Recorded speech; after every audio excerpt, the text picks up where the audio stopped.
Genesis chapter 10. I loathe my own life. I will give full vent to my complaint. I will speak in the bitterness of my soul. I will say to God, do not condemn me. Let me know why you contend with me.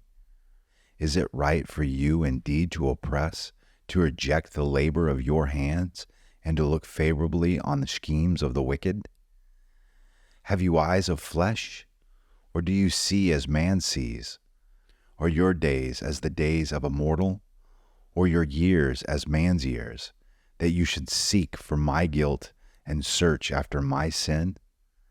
According to your knowledge, I am indeed not guilty, yet there is no deliverance from your hand. Your hands fashioned and made me together, and would you destroy me? Remember now that you have made me as clay, and you would turn me into dust again? Did you not pour me out like milk and curdle me like cheese, clothe me with skin and flesh, and knit me together with bones and sinews?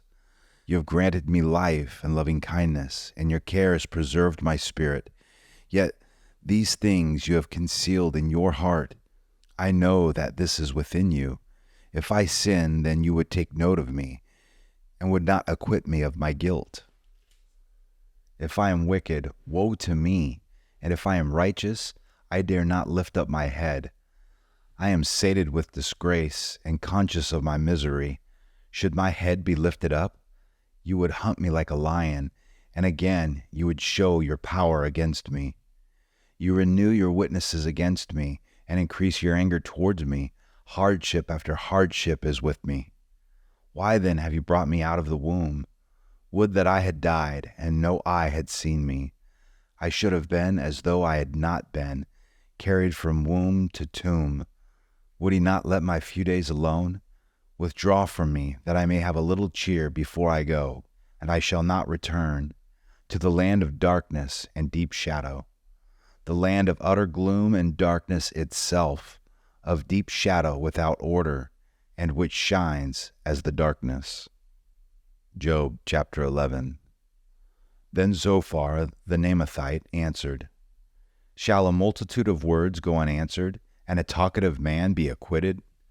Shall your boasts silence men? And shall you scoff, and none rebuke? For you have said, my teaching is pure, and I am innocent in your eyes. But would that God might speak, and open his lips against you, and show you the secrets of wisdom. For sound wisdom has two sides. Know then that God forgets a part of your iniquity. Can you discover the depths of God? Can you discover the limits of the Almighty? They are high as the heavens. What can you do? Deeper than Sheol. What can you know? Its measure is longer than the earth and broader than the sea.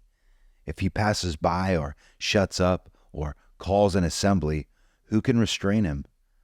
For he knows false men, and he sees iniquity without investigating. An idiot will become intelligent when the foal of a wild donkey is born a man. If you would direct your heart right and spread out your hand to him, if iniquity is in your hand, put it far away, and do not let wickedness dwell in your tents.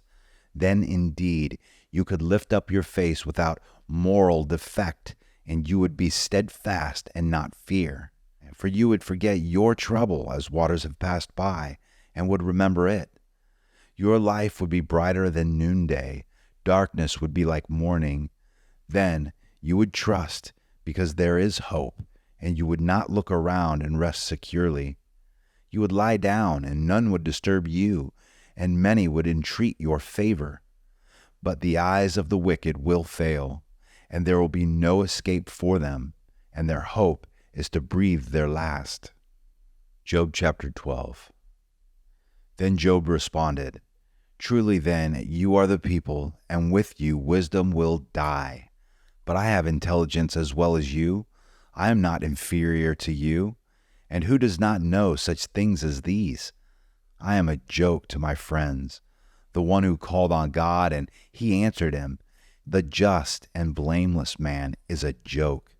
He who is at ease holds calamity in contempt, as prepared for those whose feet slip. The tents of the destroyers prosper, and those who provoke God are secure, whom God brings into their power. But now I ask the beasts, and let them teach you, and the birds of the heavens, and let them tell you, or speak to the earth, and let it teach you, and let the fish of the sea declare to you. Who among all of these does not know that the hand of the Lord has done this, in whose hand is the life of every living thing, and the breath of all mankind? Does not the ear test words as the palate tastes its food? Wisdom is with aged men, with long life is understanding. With him are wisdom and might, to him belong counsel and understanding. Behold, he tears down, and it cannot be rebuilt. He imprisons a man, and there can be no release. Behold, he restrains the waters, and they dry up, and he sends them out, and they inundate the earth. With him are strength and sound wisdom. The misled and the misleader belong to him. He makes counselors walk barefoot and makes fools of judges. He loosens the bonds of kings and binds their loins with a girdle. He makes priests walk barefoot and overthrows the secure ones. He deprives the trusted ones of speech and takes away the discernment of the elders. He pours contempt on nobles and loosens the belt of the strong. He reveals mysteries from the darkness and brings the deep darkness into light. He makes the nations great, then destroys them. He enlarges the nation, then leads them away. He deprives of intelligence the chiefs of the earth's people and makes them wander in a pathless waste. They grope in darkness with no light, and he makes them stagger like a drunken man. Job chapter 13. Behold, my eye has seen all this. My ear has heard and understood it. What you know, I also know. I am not inferior to you. But I would speak to the Almighty, and I desire to argue with God, but you smear with lies. You are all worthless physicians. Oh, that you would be completely silent, and that it would become your wisdom. Please hear my argument, and listen to the contentiousness of my lips. Will you speak what is unjust for God, and speak what is deceitful for him? Will you show partiality for him? Will you contend for God? Will it be well when he examines you? Or will you deceive him as one deceives a man? He will surely reprove you if you secretly show partiality. Will not his majesty terrify you, and the dread of him fall on you? Your memorable sayings are proverbs of ashes. Your defenses are defenses of clay. Be silent before me, so that I may speak. Then let come on me what may. Why should I take my flesh in my teeth and put my life in my hands? Though he slay me, I will hope in him. Nevertheless, I will argue my ways before him. This may also be my salvation, for a godless man may not come before his presence. Listen carefully to my speech, and let my declaration fill your ears. Behold now, I have prepared my case. I know that I will be vindicated. Who will contend with me? For then I would be silent and die. Only two things do not do to me, that I will not hide from your face.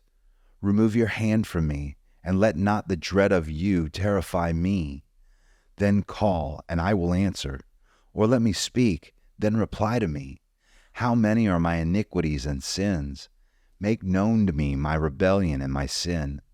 Why do you hide your face and consider me your enemy? Will you cause a driven leaf to tremble? Or will you pursue a dry chaff? For you write bitter things against me, and make me to inherit the iniquities of my youth. You put my feet in the stocks, and watch all my paths.